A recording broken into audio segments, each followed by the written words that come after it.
Inside Story Uganda, real source of political updates.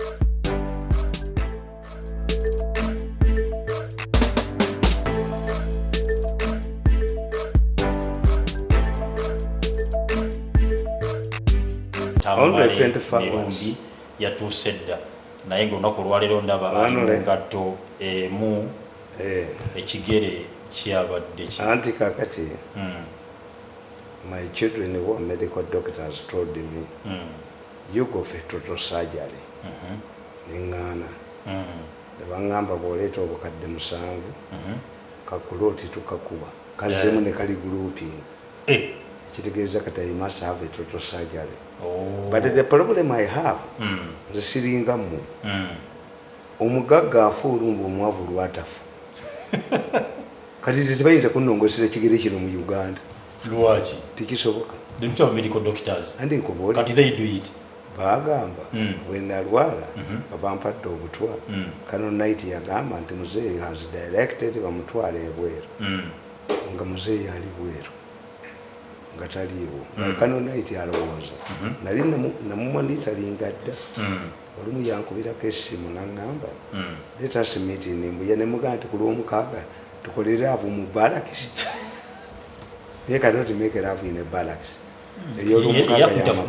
Genda kuyita folaavu kakati bwe bampa obutwa baali sente mbuzi kimawa nalwisa I refused. I paid my money and I went to Nairobi ne bampa eddagala ate mwanange ekyanneewunyisa eddagala li bampa e Nairobi nalisangawo ewazana ku pharmacy nga weeriri nga kitegeeza ebyewaffe bye byankuba omusajja wali wa pharmacy namulabye Nicholas Sanda. I went to Nairobi. The same drugs that were given to you, I found them in Zana in the pharmacy. Nga bali tunde emitwalo egi ninga lyo taddemu transport ninga taddemu transport bali nalwise lyolowooza kati anfunye nze I come from me. You take advantage of my sickness. Museveni bwe yampa sente zirina kugawana lweso me mutonde wanyo wana tozisimayo sisobola tikatumufunye ng'ofunani kakati kino ekigere nja kitwala Hongo Kongo gye bakulagiridde. Hongo Kongo be baspecializinga waliwo omukwano gwange mugagga nnyo yatambula ensi yonna ng'omugongo gumuluma bw'atuuka e Hongo Kongo akasajja kamugamba nti oze weebase mu nnyonyi ogenda kudda kamuteekamu kantu bweka tebakyakola sajale kakati kino kigeragera Hongo Kongo kino kigere nkitwala Hongo Kongo kaliko ogambye nti olumba mu Uganda nze yes waliwo lwe nalwala omusujja ningende mubende mu hospital nebambooza ne bakukebera nga musujja malaria bagamba twagala emitwalo 3 nabaweebwa emitwalo 5 busatu nenfuuka fuulu ne baseka tamanyi sente kakati bamala okunkuba empiso nebankuba byonna bannoonya nga tebandaba ono omusajja alaze wayina ekikooti nga nze kennyini ate mbalaba kati ndi mu suuti genda osoma akatabo nketta mu bizinga byeyugoyugo how the money used to change. Ani yakawandiika? I don't remember but genda okasome nketta mu bizinga byeyugoyugo. One time I got malaria. I went to Busia nembakola ekintu kyekimu. Lwaki si wano mu Kampala? Why did you go outside Kampala? And I went to Kisubi because one of my son who are doctors is there, but a doctor cannot treat his relative. Kitegeeza wantu sibeerawo nage nze mukuzanya anti nkubuuza sente mmeka era ne Busia bwe nabakola omusajja w'ekikooti abadde wano ali wanga nadduse dda nenfuna famire yaffe ina haniya kitange bamumulongoosa kitange omuto bamulongoosa nange bamunongoosa but haniya kitegeeza nti ekinda kyo kirironga than your stomach.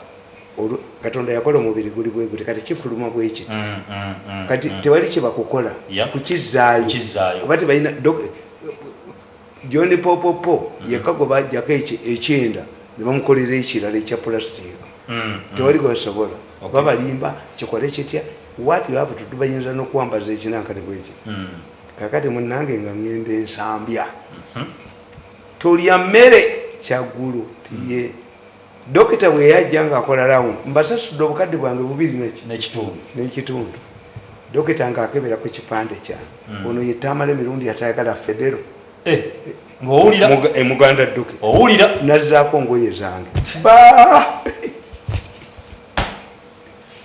wamanya ekiddirira ona yaba kuteesa oyo yansanga ku ministry ya finance nga ntudde nanga why are you here in the morning kuteesa greeted me ne mugaya have a problem nasasudde obukadde bwange 2 kitundu ensambya naye omusajja azze abadde azze kunzita kuteesa yazimba if he does not remember yazikuliza 2 kitundu kuteesa namukolera ebintu omanyi mwe temukimanyi timukozi tebakamukuba kati wini byenyuma yali ayagala yasensalinga kuteesa nenyimirira naye if there is a man who knows my intelligence I'm not surprised tebali bagenda kunzita tumukunde n'agaana kuteesa naye agayo my son we disagreed on the small issue kuteesa yansanga ku ministry of finance nga ntudde nanga nemuganja njagala kukulaba onale tikiki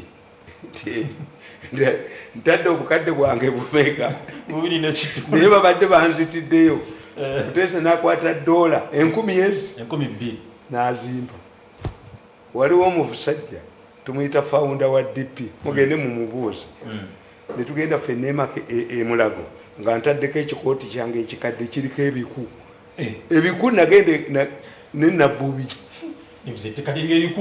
anti ndi mwavu nnyo naye nga ebifaananyi byensambya mbijjeeyo kakati tuba tuli awo ne bagamba nti bannange nze ndi musajja n'ekizimba mu lubuto naye njagala nakinongoosa ne baleeta nansi nagamba omanyi $7,000 nemugamba ngenda kuwa $1,000,000 the doctor who operated me bamujja mu medical school ng'asomesa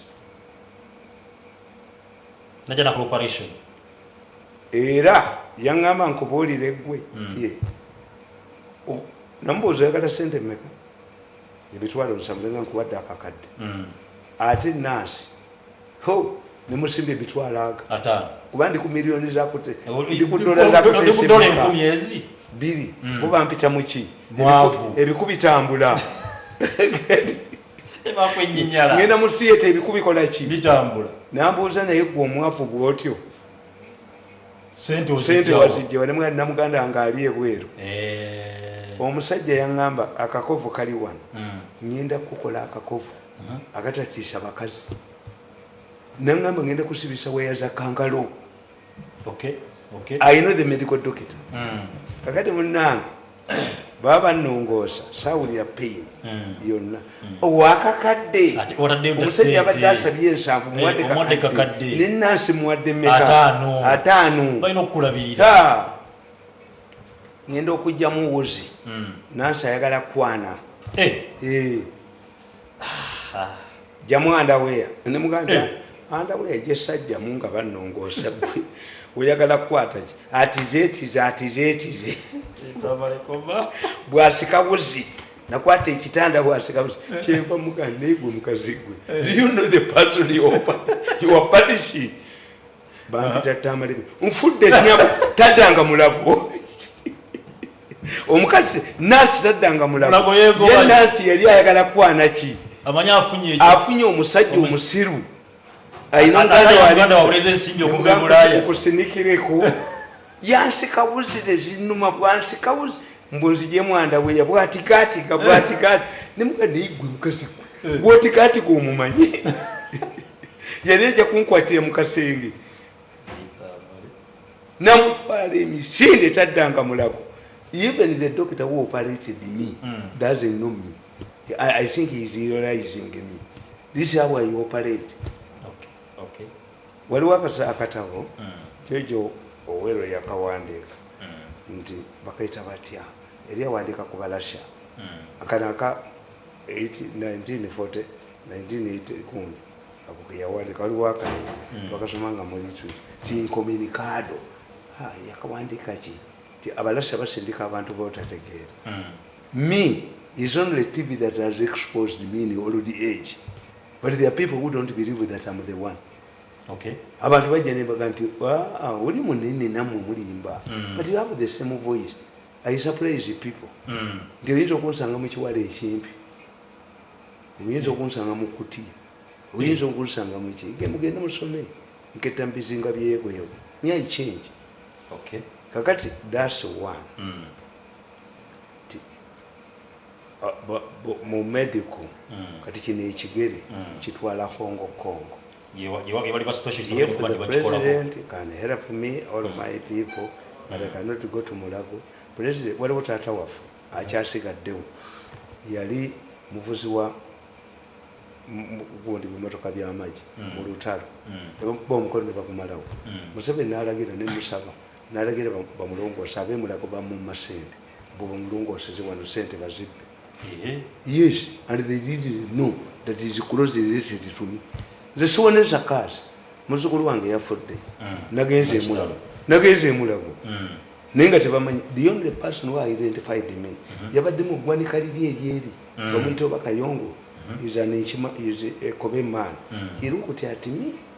Naga negwe nenga naje nakulaba. Bwe nagenze mu ggwanika ne bagamba omulambo gutujja kukuwa ssaawa 8. Muyinza swan is a cars.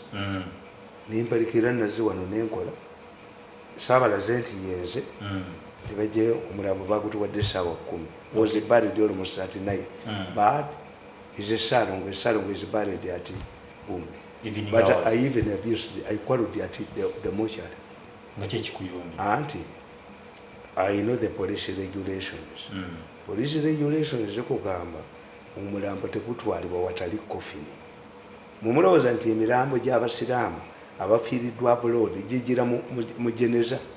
Jijira mu coffin. Yes, this is a container. Dismantle the coffin and bachiri. Yes. Twagala sanda kuba musiraamu navumye n'engenda nze sina kwa nze omuntu omusiru tayina kuonona sabaliera yankubanga nakisoma. Professional expert. Once they tell you, you listen. Nti abantu ba Uganda bw'obabuuza, do you listen to the weather forecast? Ne bagamba nti oyo omukazi oyo mugundi yaddira ekiddole n'akiboneka mu bbanga n'abba Museveni. Satellite. Museveni mukolera ku mpoma ya Amini. Bakolera ku mpoma ya Amini. Omukazi n'anyaga ensi yonna n'aginyaga. Musenero n'anyaga ensi. Kakati, what have you changed? Museveni yabanaduka n'abasajja baalaba omukazi afaanana Museveni ebusiya baali bamuleese katalinya. Kakati nga baleeta waaki katakatabo kalaba is politics or economy? A critique of general studies theory.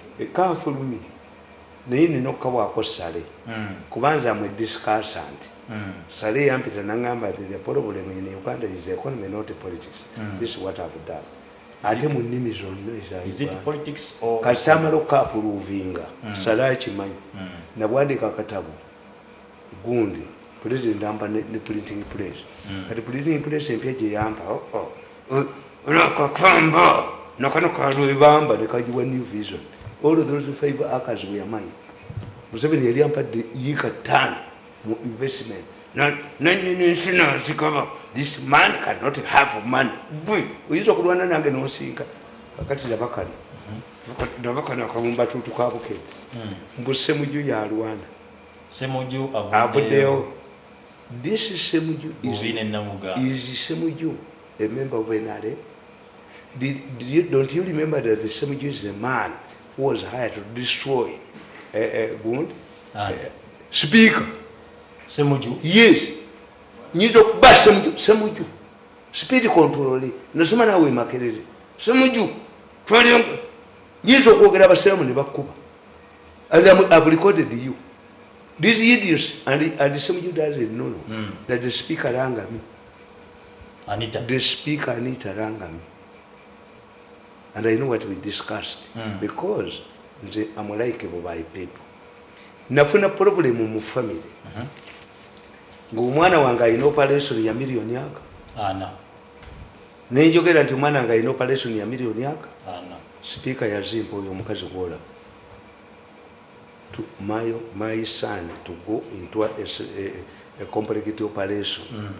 The money was given to me by a monk, the Speaker of Parliament. Okay. And I told her, babadde bawandise ekintu nga bamuvuma, quoting me. I explained to her what I mean.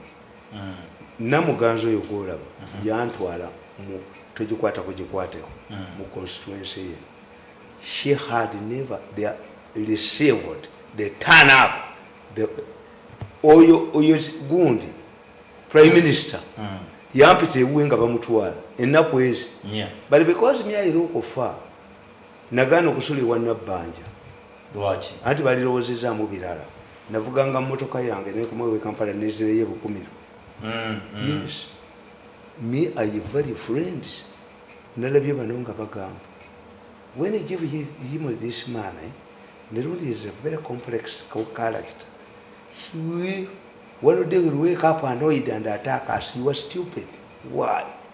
If we force me to say the document, it means that the information I have implicates you. Yes. You say, whatever Mirundi says, kubanda babuza, lwaki mulwanyisa recording zange. Me I say, they are fake. Nalyoka ajoga ensi nagijoga naginia ku mutwe naginyalako kakati Museveni abagambye iki? Museveni abagambye ndabye wamonita obumba tutu bwa monita. Museveni agambye iki? Gagamba bani abagambye Museveni defends his son. Waliwo Museveni president yabadde mu America. Yes. Waliwo munnamawulire Remi Bahati yafunye a chance okuba nti amujja ku interview. Nezimu ku nsonga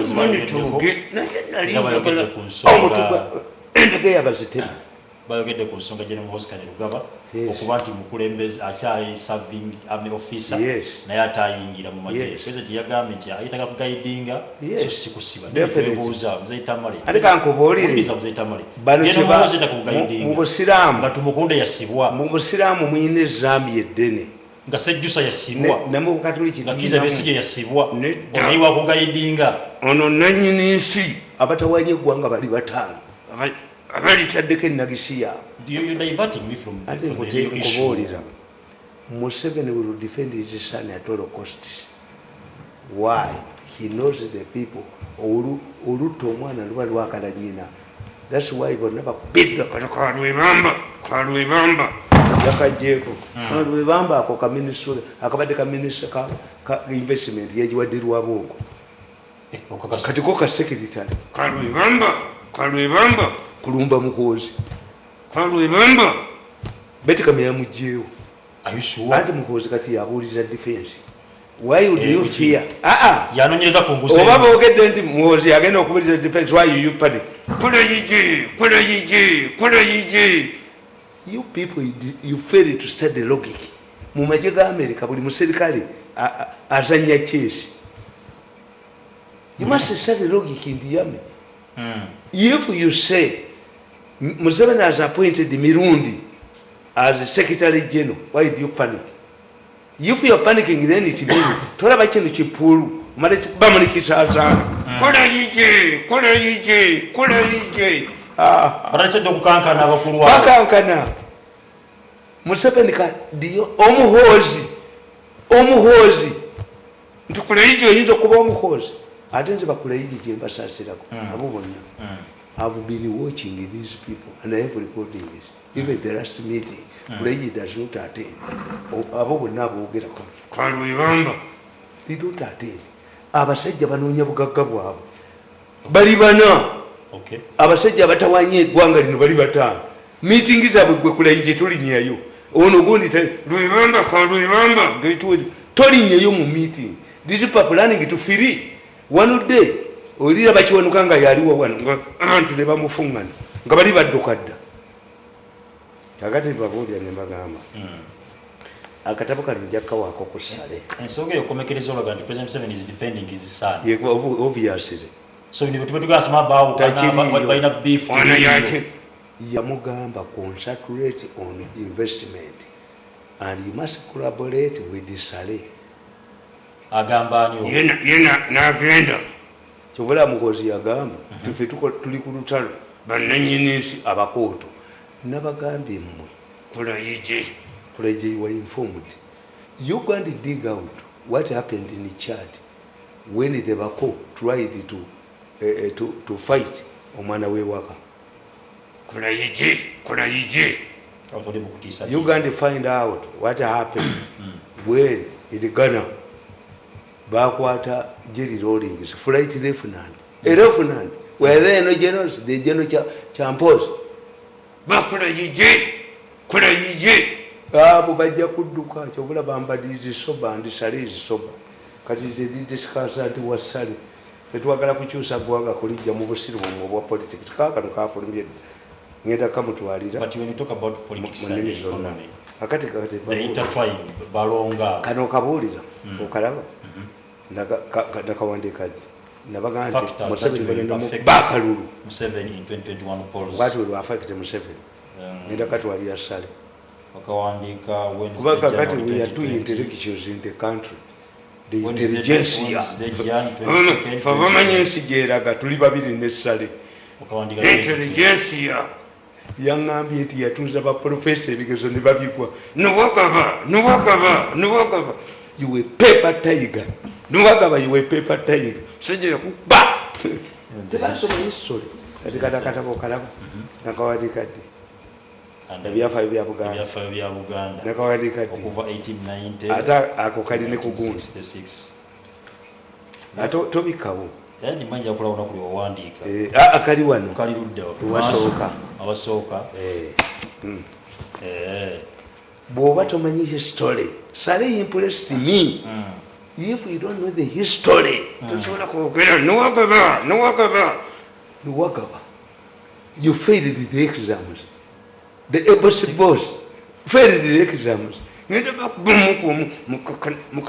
Mukakaneko mwagwe ebigezo bya sale mukakaneko nuwagaba don't waste our space nuwagaba wagwe ebigezo bya sale obutabuno bonna kati bonna olesebwa kibo anti kakati genda kulaga. My argument is in 1962 at independence we are back where Ben Kiwanuka is Muhozi.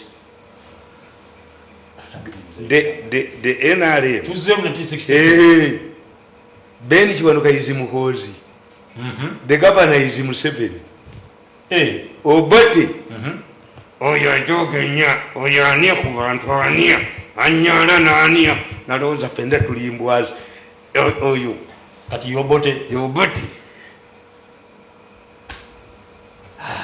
But the situation is, Museveni is nowhere to go. Museveni has been energized. How? Kati Museveni wa amaanyi.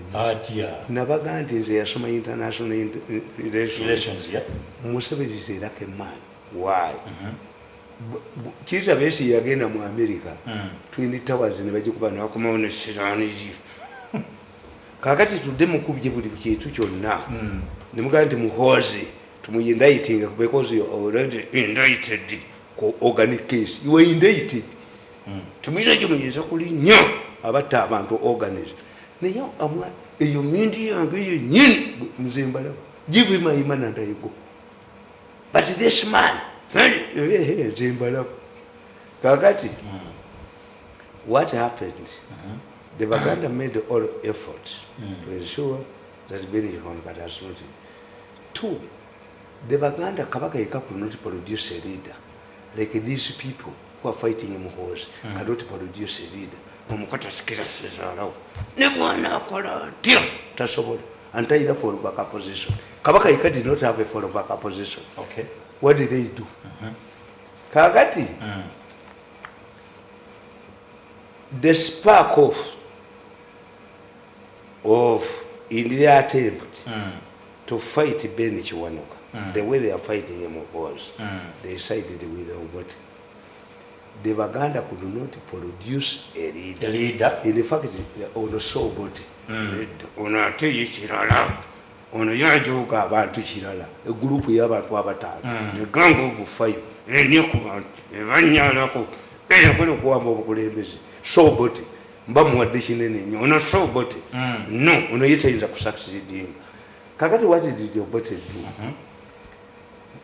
gwe bagenda okufuna singa Museveni tabaddewo gwe baalifunye Obote yajja mu by-election mulegiko n'avuma Abaganda n'Abaganda nti mmwe bwe ndikwata pawa ojja kuba Abaganda kakati these Baganda the Kabaka yekaaza ovumengo ku road produce a leader kakati ne bakuba bendi Kiwanuka bakuba muganda munaabo nga bagala okuba mukozi okuba ababe waliwo oba yamukola ki oba mukozi yakola ki omulenzi oyo awukane jeno Yoweri Kaguta Museveni tibukabulwa be succeeded by a nut goyina magezi ki okujjako exaggerated intelligence mwina mbakubye omuntu omu nange sobongo baki wali kwa batu bakalugire bani mbakubye omuntu omu nemba bayo nene setezam n'obugagga bwamu ne influence yamu ne mujjako pologulamu zange nemba ko I'm very dead I'm Obote kakati kugambote nti what happened Abaganda bamala okuba Kiwanuka ne bamujjawo Mutesa in his book state Obote yagende bamunaanika ate nga Mutesa takimanyi Obote yagira mu stock sinjulifu lwaki omusajja bamuyitanga Katikiro wa Buganda Mikaire Kintu n'Abaganda nti abobuzabudi akasajja kano tekayina mu magezi mutwe oba abuma yaija n'amugamba nti abadokolo tebamanyi kwambala has come in the short sleeved shirt. Let me tell you omukoye najira mu saati ey'emikono emimpi ababagire omukono ajja when Museveni the first advertisement for Museveni to mobilize for Commonwealth I was contacted by Magnot the Secretary General then of the Commonwealth and he told me tell your president he should not be in a short sleeved shirt. Commonwealth involves a business. He must put on a business suit. Museveni used to reflect him, to respect you. What way Mugambo kujjako enkofiira yamutwala tosobola kulisivinga Queen ng'olina enkofiira. Museveni yajjako I am a diplomat. Yamutwala emisinde nga talinnya kumukola entebe teyaliwo gwolowooza Museveni tamanyi Museveni agireko Queen enkofiira fe Abaganda tukugaa oyo w'amaanyi nnyo omugirako n'enkofiira yamutwala olutwala I am a diplomat. Yatwala omusajja emisinde agamba Museveni okujjako naye gwe obusiru bwammwe oba enkofiira ya security oba enkofiira ya culture ajijjako we bamukuba essasi the most stupid person in Uganda told the president to remove his enkofiira to receive the Queen naliwo nenumumwe gwengulu nneme kuseka nze baali babiŋŋambye dda ningamba ono Museveni etomugamba agireko Queen enkofiira that Museveni believe in this thing apart from playing the politics yamutwala ekikumi batwala omusajja yagamba Museveni okujjako enkofiira alisivinga Queen in fact mukimutategeera Queen olugoye lwe yali ayambadde lwali lufaanana n'olwa first lady myamwe gwe tomanyi nti abagole ennaku zino olugoye omugole lwayambadde tebalwambala bakuyita okwambala omugole basooka bigamba nti abangereza mbu tayinza kwambala nkofiira nalisivinga Queen nebyepena nebera omugwagwa yali amukubidde wali nkuba oli agamba nti aba UPC tebaddamu kukolagana n'Abakabaka yekka. Obote was on a different mission. Obote yagamba bwe namulabira ng'alayira nabagamba Nadiope was supposed to be the president of Uganda. Why? Baali bakoze etteeka mu constitution ya Uganda nti the president of Uganda will be picked from the traditional leaders. Nga yo batategeka aliagalani. Agana Diope. Mutesa. UPC yali yagalana Diope. Era Obote bwe yaleta Mutesa linnya lya Mutesa nekyoni yali wakaje. Naga nti you play boy. Na Diope najja nakwata. Nakwata Obote Milton. What have you done to me? No, don't kill me, comrade. Mu parliament. The first vice president up to today is useless because it was created in parliament. It was never part of the constitution of Uganda. No. Vice president. Yachitera with the don't kill me, comrade. Na Diope. Yakwata Obote bitoji ne ya musiba. Bote yeta sonyu. Mutesa afuka kiti. Era Mutesa akugamba mu kitabo ki tibwe nalabanga bawanulayo bendera ya Uganda emmeme yange yakankana ne ngamba oba ntidde buti kyali kyebikiro. Obote never wanted Uganda and Obote was humiliated at Bamunanika when he needed it before Mutesa. But Bamunanika means where you are handed over power. Yeah. This is why Obote went to Bamunanika, not Mugundi.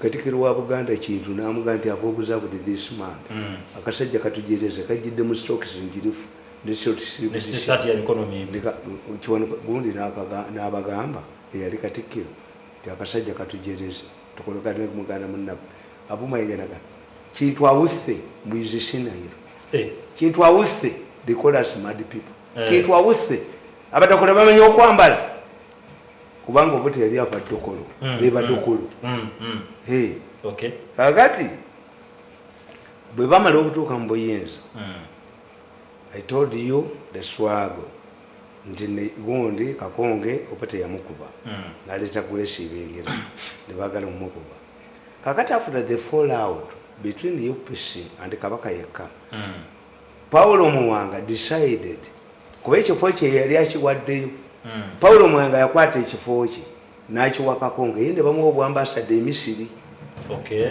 Kakati Paulo Muwanga agamba I had to surrender my gundi ekifo kyange mu parliament. Naye why? Because I was a nominated member of parliament. Obote I was on Obote wishes. Why don't we Baganda have elected leaders from Uganda?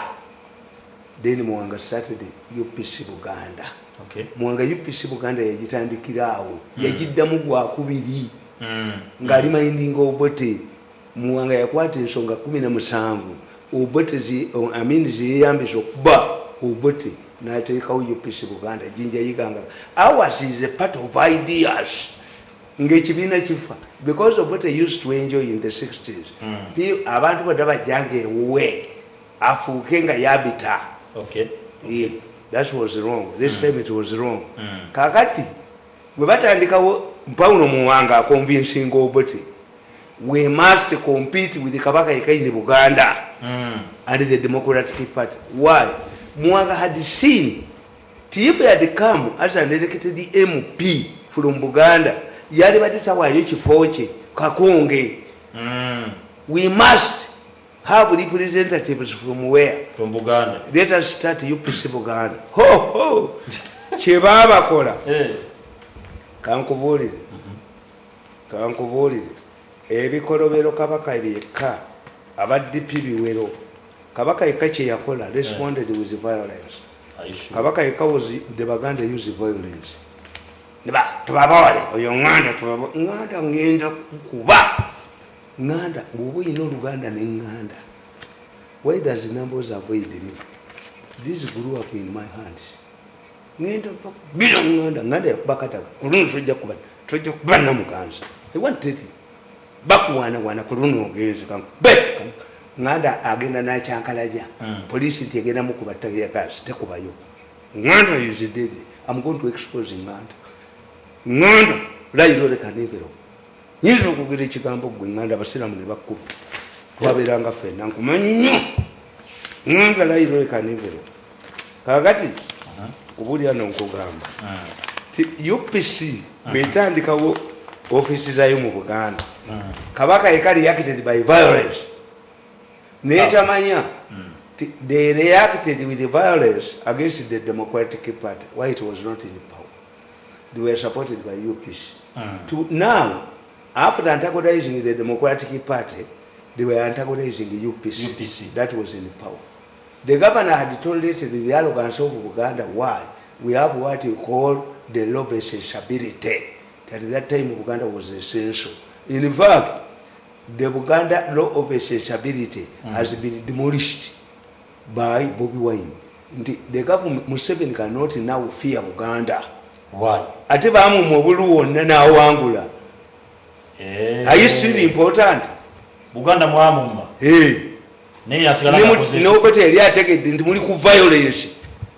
Reduction of violence you cannot your kabaka ikate ina manyi Buganda. Wakati kino kimulaze ne batajiwangu. Yes. Asolo kubeerawo. Fabaganda tukuganda tubale takubirwa kompaka. Atatu wage better fuga Museveni is ruling this country without you. Ikitegeza much abaganda mengo tichina is no longer political blocker. Okay. Chobola bachamba dete yabawo. Bonna abagwate yabawo. Era bashikadde kwamba ono chapa mu mpale yali sikadde atwawukana ko yagwa. Chapa mu mpale bino omulabamu. Chapa mu mpale ba mwanya babirana. Chapa mu mpale.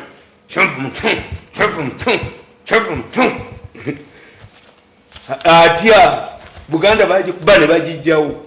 Is no longer threat yenkoko yagenda nga segwanga ne kangazi ne bwayizo mbwe ino omuliro naye bajigera yebase. Kati Buganda yoteri wo. Museveni has ruled this country without Buganda. Kataba wadde na nominated never ministers. Bonna bagwa bachamba de yagano bago. To tell you to send yes Songolizo. We can rule this country without you. You don't have this law of essentiality. You're no longer important. Ate muliruddawo. Vice President Muteso. Prime Minister Munyoro. Nabanja. Apart from my name. Speaker Muteso. Where are you? Mudesiri. Chief Justice. Mucholi. Chapa munyuma. Chapa munyuma bwobo bala Buganda ogitaddewo. Chapa munyuma. Chapa mu mpale. Chapa munyuma. Chapa kati yo chapa yamanyira ye yadda ku sente cho chapa mu mpale tayina political tayina na kamutawali nobody can go to Mengo except Chief Justice Bugara gira agende. Why do you go to Mengo? Where do you find a tribe? Nganeru to na yazeyo mu Kikuyu. Because you cannot rule Kenya without the Kikuyus. Never agenda. Omuganda kuwulira yali mu ddiini. Omuganda kuwulira yabali mu ddiini. Omuganda kuwulira ebibala bya chapa katono nnyo katugene mu kumula chapa tova kukyayirisa chapa